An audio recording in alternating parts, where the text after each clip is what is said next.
What's up, everybody? Happy finally Friday. Happy Friday, and it is finally fall. Oh, finally fall, finally Friday. We got quadruple Fs today. I love that. Quadruple for us. Fs and only double A's. Andre is away at the Mackinac Policy Conference. Wishing you safe travels back home, Andre. Be safe. Yes, Definitely have to see you next week. We're getting to a couple different things today. We got a little variety for sure. I know it's kind of like when we first started and it was just. Oh yeah, it was just me and Ashley. If you watched our first episode, which like maybe two of you did, it was just All me three and of you. yeah, it was just. I think the first episode was just me and you. Yeah, I don't think it Andre was just you in and I. yet. Yeah, I think we weren't even in the director chairs yet. We were like sitting in our little. We didn't have this window, nothing like that. No, we've come a long way, so it's been a great year. Great year. Yeah, so, it's been a great year. Great year, and another great show we have in store for you. We're talking some of the top Black Facebook pages on Facebook. This is a mess. Wait till you see this list. Like once I saw the list, I was like, "Yo, this is." I mean, it's how we do. We also got to touch a little bit on Jeannie May. I don't say controversy, but her announcement. Yes. Announcement in the news that follows that. There's also been some talk about Drake being compared to a specific iconic person in the past. Come on. Some now. would argue the most iconic person. Come on, quit playing with me. I feel like you're playing with me. I'm right just saying, now. this is what we call a tease in the biz. But to start off, we're talking a couple of icons. The Refugees, better known as the Fugees, announced their not 25-year reunion, but they are reuniting after 25 years. A lot of people are excited about that online. I mean, not really my generation is excited. A lot of buzz about it online this week. I do, I think the common thing, so they had like a pop-up concert earlier this month in NYC. And I don't think people were supposed to have phones, but obviously people snuck phones in. And I love how all the comments on YouTube is like, is Lauryn Hill gonna show up? And I think it's different because in the Fugees group, she didn't have the late problem, right? Right. Because it's a group. You have to you take the same bus to the show. I think for me, it's definitely great for the culture. I would be interested to see what the concert reviews are, so if I'm there, I'd be glad to tell you guys what I think about the concert, but I would be interested to see like the production value, like what are you guys gonna surprise us with a new album? Because I think they're gonna have to bring out some people, for sure. They're gonna have to because we're in a whole new genre these days. I think, what did the Fugees have? How many albums did they have?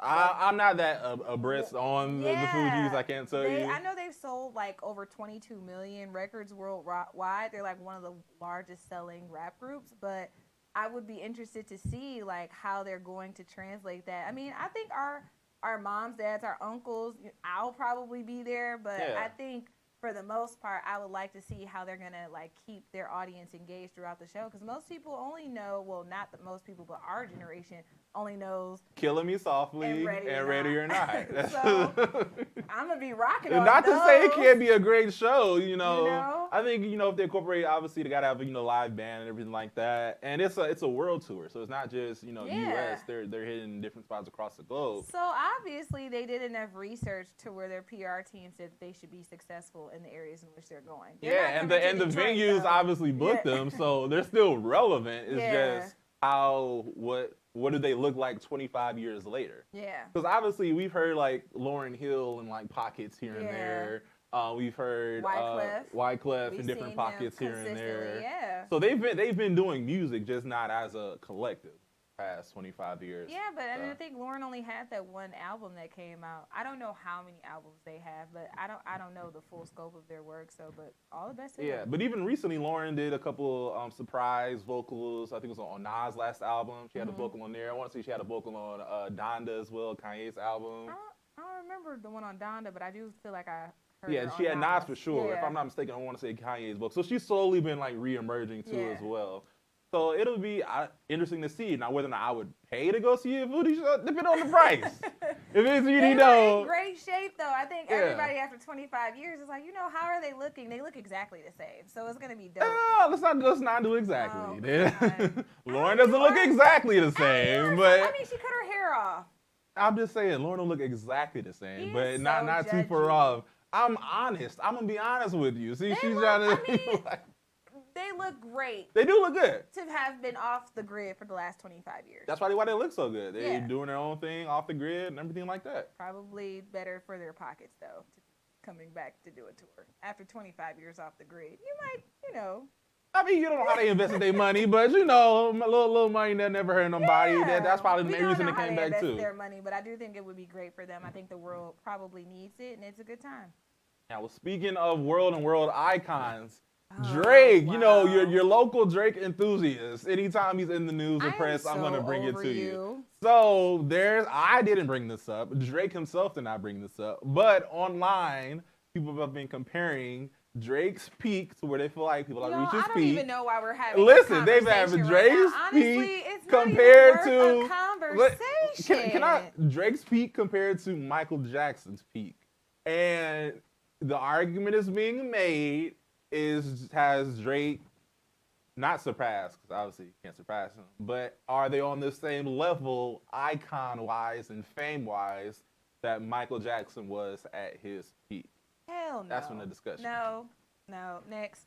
No, next, that's it? No explanation? I just feel like, okay, first of all, rest in peace, Michael Jackson. Michael Jackson, just to run down a couple of stats here, he's broken like 39 Guinness World Records.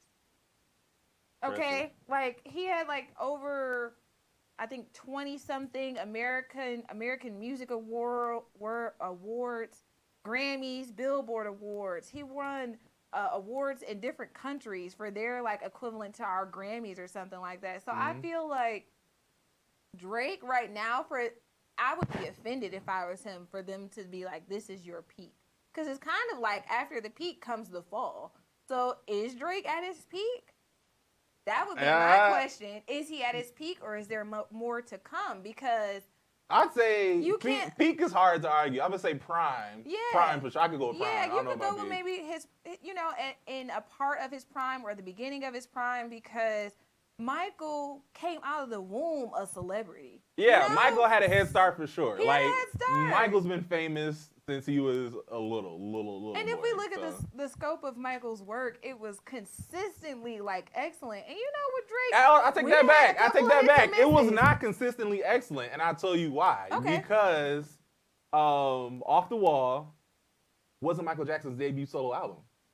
I didn't know. It's not. I didn't think it was, though. I know, but I was in the impression that it was. Everybody's like, oh, Off the Wall's great debut for Michael, It wasn't his debut album. Mike had a good 3 to 4 solo projects, that flopped before Quincy Jones got to him and was like, all right, cool, we're going to make Off the Wall. And let me just say but continue, not to say it. The fact that we don't even know about these 3 or 4 flops is like... That's why you have me here, because people try to rewrite history like everything Mike touched was gold. The thing is that we don't even need to know about those flops because the rest of his career was a peak. He peaked the rest of his career, even when he passed away. The albums that they dropped with, I think they still say, like, to this day, they have loads of archives of Michael's music left. And I just feel like it is unfair to his legacy to even throw Drake in the ring right now. I also think it's unfair. Drake not even 30, what is he, 33? He's not even 35 yet. Like, let the boy get some gray hair first. First of all, he probably does have gray hair, probably just dyes it. But I also think it's unfair to compare Drake to Mike because Mike didn't live in a social media era.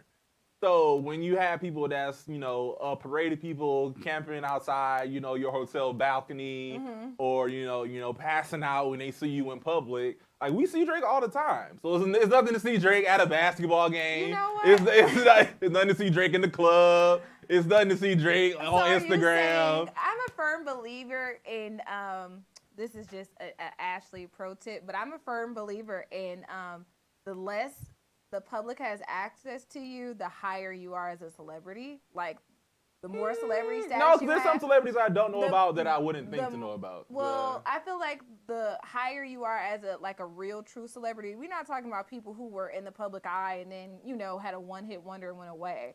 But the people who are like the rich, the elite, we don't really see them on social media like that. So I think for Drake, it works out better for him, but I think it also works out better for Michael Jackson to say, in the era where there wasn't any social media, he was still a household name. So yeah, and a part of that he sort of brought up on himself because like you didn't know what his kids look like for a long time. Yeah. And You know, he was a private person by nature, as I would opposed say there's to some similarities. Like we didn't know what his kids looked like. Drake, you know, you didn't know Drake had a kid. We didn't know Drake had a kid. You know, so I think in that aspect, what I do, if I could make some comparisons, because I'm not gonna say that they're on the same level, but I do think. Oh yeah, let the record show. I'm not saying they're on the same level. Yes. So before we get them a comments on my head, I'm not saying they're on the same level. I'm just saying I would agree with Ashley that it's unfair to compare the two. Yeah, it's unfair to compare the two. It's completely unrealistic. But in some comparisons, I think that Drake does a good job of effortlessly kind of moving through genres. Michael, I feel like he could do that. He could come out with a reggaeton song and then come out with an R&B song. So I think Drake is kind of in that same vein. I think he's very talented as an actor as well. You know, so I think in that aspect, we could talk about Drake being a very talented artist overall, but icon, we're gonna go with Michael. Sorry. I mean, and to be fair, they do have a song together too. It was on Drake's Scorpion album, not his last album, not CLB, but you would know that. They do. It was if you search Michael Jackson on Apple Music, it's the first song that comes up is Drake's song. Sorry, but I wouldn't know. I use Spotify. You search it on that, it'll probably come up too. I'm gonna look now. Look now and see what it says. You want me to type in Michael Jackson, and if Drake's song isn't the first song that pops up, it's gonna pop up. It's gonna pop up. Why? So I'm gonna search on Apple Music so you can see Michael Jackson. It's gonna be like, you want to listen to Drake? That's because it knows you. Okay, so I will say it's in the top 3. See, that's what I'm saying. It came up, You Rock don't My matter World. to me, right? Yeah, Don't Matter to Me with Michael Jackson. It came with You Rock My World, Michael Jackson, Don't Matter to Me. See? With so it's not person or user bias. Yes. It's just facts. So I think Drake and Michael making money together at the end of the day. You know what? I think if Michael Jackson was alive, I think he would appreciate Drake's artistry. So I will say that. For sure. Yeah. Now speaking of people being online like Drake, Facebook, which I don't really go on unless I'm super bored. But 8 of the top 12 black Facebook groups turns out to be troll pages. So I'm not surprised. Yes, because I feel like we as a people just love to troll. I know. Okay, so I will. Well, say not this. troll. I said we more so probably get jokes off than troll, but yeah. I don't like the term necessarily troll. I think black people as a culture, we are hilarious. Yeah. You know, so I think it can be considered as trolling to other cultures, but. In the report, I'm pretty sure black men didn't come up with the report, so it's probably why I use the troll term. But I think they use troll off. kind of loosely because, of course, we don't feel like black people are trolls all the time. We know there's some troll pages, but we just know black people are. But hilarious. have you seen the names of these pages? So, kicking off at number 12, we have Hood Mood memes. Then we have Savage Hood memes. Then we have Hood Life memes. Then we have Savage Hood. Then we have gang meme videos. And then gang meme videos. Yikes. And then we have the generic hair and beauty black babies. And then coming in at number 1. Can we? I don't think we can curse on this show. Can we? No. I feel like you can say it. Okay, on it's not a part of now. it's not a part of my brand. So you can say it. You can say the uncensored version. My baby daddy ain't. Ish. Yeah. I'm gonna say ish because that's the number 1 black Facebook page. This tickled me so much, okay? Because I'm like, first of all, black people can't take nothing serious. Why don't we take anything serious? Anything serious? We gotta do better. Why can't nothing we take serious at all. And to the point where my baby daddy ain't is the number 1 black Facebook page. Okay, first of all, let's go over this. Who came up with this list? Who came up with this list? This is MIT. So credit it. MIT Technology Review. Is MIT a primarily black institution though? Is any entire institution of higher learning primarily black besides HBCUs? HBCUs? Right. Okay. So I will say this. I tried to join the group. I didn't get accepted yet. Oh, see, it's a waiting line. It's a waiting list. Though. So I think the title of it. One thing I will say about this, I was very surprised that the Shade Room wasn't one of their highest ones, but I don't think that their following is on Facebook. On Facebook, they're primarily Instagram. The other top 4s was Essence, The Root, and Source Magazine. Those are other people that have the top 5, I could definitely see Essence, The Root. I'm glad that there are like some more, non kind of joke pages that's on there. But if you think about Facebook, it's very on brand for Facebook. It is. Facebook, I don't see nothing but baby mamas, baby daddies. I will say this. it gets very like murky and church like kind of gossipy on Facebook occasionally. Like older people go there to air out their grievances, okay? Like They if do. you want to know the tea of what's going on in the neighborhood or the family or somebody's uncle died, that's where you go to Facebook for. It's like, Facebook please Live pray the for our- casket, right, like, please pray for our family. Don't ask no questions. It's like, if you don't just tell us that Uncle Bob died, girl, nobody cares. I just feel like when we see stuff like that, I think it just says a lot. Like, who thought to even create My Baby Daddy Ain't Ish? Why somebody is that a who group? weren't satisfied with their the baby quality. daddy, with the quality of their baby daddy. So they say, you know what, we need a baby daddy support group. And that's what happened. If you're not happy with the quality of your child's father and you're single, it is now cuffing season, ladies. Go out here and have some fun. Go and meet somebody. Go to the cider mill or something if you live in Michigan. Cider mill to meet a stepfather? Listen, We gotta do better. I'm not signing up to date no woman with kids, but that's just me though. Like, okay, I'm just gonna say this though. I feel like in our culture, I have noticed some differences to whereas this is just my personal experiences, but my non-black friends who have children with men that they are no longer with, I don't hear them say hardly. They might talk about him like, oh yeah, maybe he's a POS or something like that, or he's a what? Like piece of ish or something. Oh, okay. But I didn't know what the lingo was. POS, I don't really sorry. see them creating like a group. And I find in some cases that really, really frustrated children's mothers on both sides, on all sides, primarily has something to do with the fact that you still want to be romantically involved with them.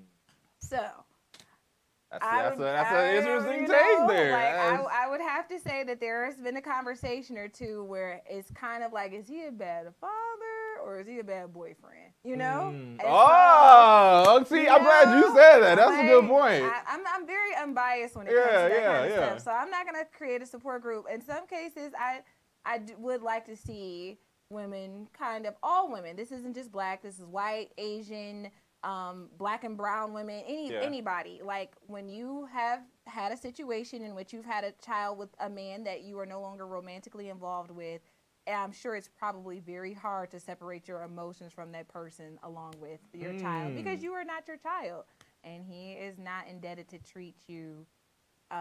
Listen, this is coming from a woman, so listen, her words, not mine, but I agree. I co-sign. I would be interested to see. I don't know what's happening on My Baby Daddy Ain't Ish page. Oh, you haven't been accepted yet. I haven't been accepted yet, but we'll see. I don't have no baby daddy, so we'll see. When I get one, hopefully I don't have to stay in the group. Come on. But speaking of baby mamas, we're talking now Jeannie May. Now, if you remember a couple years ago, Jeannie May went on national television and said part of the reason she was divorced from her ex-husband is because she didn't want to have kids and he wanted to have kids. Now, I would hope that conversation didn't come up like during the marriage. Hopefully that came up before. But anyway, she said she didn't want to have kids. So, to everybody's amazement, when she announced her pregnancy she's married to Jeezy now, when she announced her pregnancy, her and Jeezy were having a kid, everybody was like, but I thought you didn't want to. Not to say that people are not capable of change. Not change. It's not like it's a bad thing you don't want to have kids. Well, no, it's change. Yeah, it is change. It's change. Okay, first of all, congratulations, Jeannie and Jenny. Yes. I found this story to be very interesting because when I initially heard it, I was one of the people that was like, but I thought, and then I thought about it, and I'm sure it's probably hard to admit that I don't want children with this person, because it doesn't take away the fact that you did not want children, and I'm kind of but that's not what she wanted. So you think maybe if it was a PR thing, like she just came out and said I don't want to have kids instead of saying I don't want to have kids by him? Yeah, I think it was like a PR sounds spin? more spiteful, and it might not even have been a PR spin. It's kind of like lying, not even lying by omission, but just the truth in that moment. Like she might not have wanted to have children. Okay, I think I'm a great example of that. So I was in a relationship and with this person, and we mutually did not want children. And then I dated somebody after, and like 2 months in, I was like, yo, let's make a baby. And I think it just changes according to maybe who you're with. So I'm a firm believer that certain people can bring out certain sides of you.